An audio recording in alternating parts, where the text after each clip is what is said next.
الرجیم بسم اللہ الرحمن الرحیم الحمد للہ رب العالمین بارئ الخلائق اجمعین والعاقبۃ لأہل التقوی والیقین الصلاۃ والسلام علی سید الانبیاء والمرسلین سیدنا و مولانا ابی القاسم محمد اللهم صل على محمد وآل محمد الصلاۃ والسلام علی اہل بیتہ الطیبین الطاہرین المعصومین اما بعد فقد قال اللہ سبحانہ وتعالی فی کلامہ المجید وفرقانہ الحمید وهو أصدق الصادقين ومما رزقناهم ينفقون.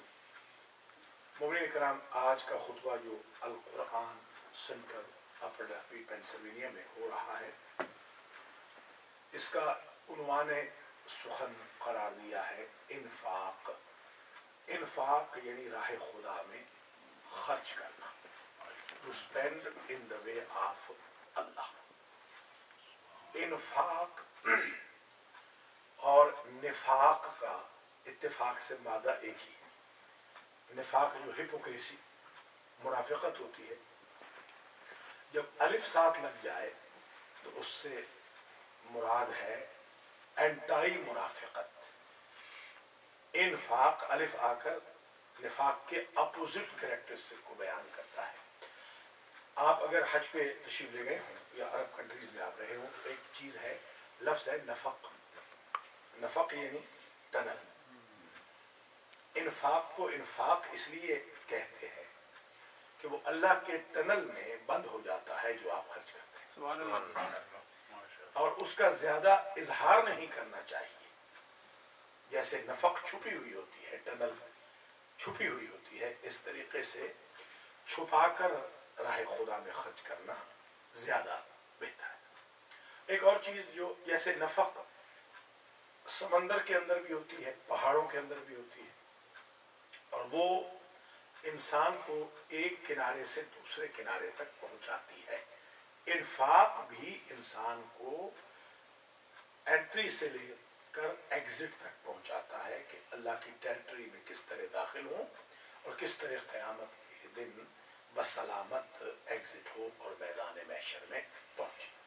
قرآن نے جہاں بھی انفاق کا ذکر کیا ہے، خرچ کرنے کا، اس میں اللہ نے اپنی طرف نسبت ضرور دی ہے. جیسے خود پہلے سپارے میں سورہ بقرہ میں ارشاد ہوتا ہے وَمِمَّا رَزَقْنَاهُمْ يُنْفِقُونَ.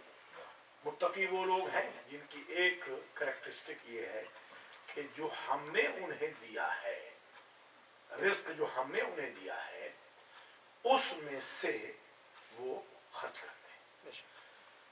وَأَنفِقُوا مِمَّا رَزَقْنَاكُم مِّن قَبْلِ أَن يَأْتِيَ أَحَدَكُمُ الْمَوْتُ. سورہ منافقون میں ارشاد ہوتا ہے کہ قبل اس کے کہ تم میں سے کسی کو موت آ جائے، راہ خدا میں خرچ کر لو، انفاق کر لو. موت سے پہلے پہلے خرچ کر لو راہ خدا. حضور فرماتے تھے تصدقوا، راہ خدا میں خرچ کرو. یہ تصدق کا بھی معنی خرچ ہے، انفاق کا بھی معنی خرچ ہے، تصدق کا معنی بھی خرچ ہے. ایک چیز ہم غلط فہمی میں آ جاتے ہیں کہ جب بھی صدقہ کا لفظ آیا ہم نے سمجھا اس سے مراد سر صدقہ. ایسے نہیں، کبھی سر صدقہ ہوتا ہے. آپ سفر پہ جا رہے تھے، آپ نے $1 مثال کے طور پر گلے میں رکھ دیا. آپ نے ایک باکس بنایا ہوا ہے، ایک ڈبہ بنایا ہوا ہے، ایک جگہ بنائی ہوئی ہے، اس میں آپ نے $1 ڈال دیا. وہ $1 صدقہ رد بلا ہے. اس کو ہم سر صدقہ کہتے ہیں کہ سر سلامت رہے. بالکل یہ درست ہے. حضور فرماتے ہیں بادروا یومکم بالصدقہ، اپنے دن کا آغاز صدقہ سے کرو، محفوظ رہو گے ہر قسم کے ایکسیڈنٹ سے، ہر قسم کی بیڈ ڈوئنگ سے محفوظ رہو گے. اگر آپ صدقہ دے کر سفر کریں تو اللہ تعالیٰ انشورنس کنسیڈر کر لیتا ہے اس صدقہ کو آپ کے سفر کی. سفر میں کوئی نقصان نہیں ہونے پاتا۔ ایک چیز جو غلط فہمی ہو رہی ہے، تصدق کا معنی صرف سر صدقہ نہیں ہے، وہ مسجد کے لیے بھی جو آپ خرچ کرتے ہیں اس کو بھی صدقہ کہا جاتا ہے، خود زکوٰۃ کو بھی صدقہ کہا جاتا ہے۔ انما الصدقات للفقراء والمساکین وابن السبیل، یہ صدقات ایک تو وہ ہوتے ہیں جو صرف فقراء کے لیے، مساکین کے لیے ہیں، وہ جو کام کرتے ہیں چیریٹی اکٹھی کرتے ہیں ان کے لیے۔ ایک صدقہ یہ خود زکوٰۃ صدقہ ہے، خود فطرہ صدقہ ہے، خود آپ کا راہ خدا میں آپ اپنی کوالٹی کو، کوالیفیکیشن کو، اپنے ٹیلنٹ کو اگر خرچ کر رہے ہیں، خود یہ صدقہ ہے۔ ضروری نہیں کہ ایک انسان پیسہ ہی دے، بہت سارے لوگ ایسے ہیں حضور کے زمانے میں بھی جو پیسہ نہیں دے سکتے تھے، جیسے سلمان ہے، غریب آدمی تھے، کام نہیں کرتے تھے۔ ابو ذر ہے، مقداد ہے، یہ لوگ کوئی امیر نہیں تھے، بلکہ ان کے پاس تو اپنا شیلٹر بھی نہیں تھا۔ تو حضرت سلمان کو پھر کامل الایمان کیوں کہا گیا؟ وہ تو مسجد میں رہتے تھے، مسجد میں ایک جگہ تھی، حضور نے ان کے لیے وقف کی تھی، وہ الگ تھی، مسجد سے باہر تھی، ملی ہوئی چبوترا ہے، آج بھی موجود ہے۔ اصحاب صفہ ان کو کہا جاتا ہے، صفہ کا ایک چبوترا ہے، آج بھی آپ تشریف لے جائیں تو وہاں ایک ڈائس ہے، بی بی فاطمہ الزہرا سلام اللہ علیہا، اللہم صلی علی محمد وآل محمد، یہ لوگ وہاں رہتے تھے۔ تو ان کو کامل الایمان کیسے کہا گیا؟ ابو ذر کو سب سے بڑا سچا کیسے کہا گیا؟ اس کا مطلب یہ کہ ضروری نہیں کہ آدمی پیسہ ہی خرچ کرے، کبھی انسان اپنی صلاحیت کو خرچ کرتا ہے، کبھی انسان اپنی صحت کی قربانی دیتا ہے، اعضاء و جوارح کی قربانی۔ تو یہ ساری چیزیں انفاق میں شمار ہوگی۔ وقت کی قربانی دینا یہ بھی انفاق کے اندر ہے، تعلیم کی قربانی دینا یہ بھی انفاق کے اندر ہے، ٹیلنٹ کی قربانی دینا یہ بھی انفاق کے اندر ہے۔ تو انفاق راہ خدا میں خرچ کرنا یہ اتنا محبوب ہے اللہ کو کہ اللہ کی ذات نے پلٹ کر ایک اور لفظ سے ڈیمانڈ کی بندوں سے، کہ ہو سکتا ہے انفاق میں آ کر یہ سمجھ نہ رہے ہوں۔ وَأَقْرِضُوا اللَّهَ قَرْضًا حَسَنًا، ارشاد فرمایا کہ تم ایسے کرو، یہ جو انفاق کر رہے ہو نا، اس کی نیت یہ کر لو کہ میں قرض دے رہا ہوں اللہ کو قرض حسنہ۔ من ذا الذی یقرض اللہ قرضا حسنا فیضاعفہ لہ اضعافا کثیرا۔ ایک جگہ تو صرف یہ کہا کہ اقرض اللہ قرضا حسنا، اللہ کو قرض دے دو۔ پھر اللہ کو خیال آیا ہو سکتا ہے یہ پوچھیں کہ اس کے رسپانس میں اللہ میں کیا دے گا، تو فیضاعفہ لہ اضعافا کثیرا، کئی گنا کر کے اللہ تعالیٰ تمہیں پلٹائے گا، تم اعتبار تو کرو۔ قرض اس لیے کہا کہ قرض پلٹانا ضروری ہوتا ہے۔ میں نے مثلاً آپ سے قرض لیا، جب بھی آپ مجھے نظر آئیں گے مجھے شرم ضرور آئے گی، حیا آئے گی، میں ابھی تک قرض نہیں دیا، کبھی میں ہیلے بہانے سے یاد کروں گا، کبھی آپ سے کہوں گا دے دوں گا، یہ تھوڑے سے دن اور صبر کر لیجئے۔ اللہ تعالیٰ جس کے خزانے میں کوئی کمی نہیں، جس کو یہ نہیں کہنا پڑتا کہ میں ارینج کر کے دوں گا، وہ کہہ رہا ہے کہ تم مجھے قرض دو، مجھ پہ واجب ہوگا کہ اتنا نہیں، اس کو ملٹیپلائی کر کے میں پلٹا دوں۔ اس لیے آپ دیکھیں حدیث شریف میں آتا ہے ایک ریال آپ نے، ایک درہم دے، اللہ اس کے بدلے میں 10 دیتا ہے۔ بعد پھر پلٹ کے کہا اگر وہی درہم جو آپ عام بندے کو دے رہے ہیں 1 کا 10 ملے گا، وہی اگر کسی رشتہ دار کو دے دیں تو وہ 1 کا 70 ملے گا، وہی اگر راہ خدا میں کسی مسجد وغیرہ میں دے دیں 1 کا 100 ملے گا، وہی اگر عالم دین کو دے دیں 1 کا 1000 ملے گا، وہی اگر اپنے ماں باپ کو دے تو 1 کا 700 ملے گا۔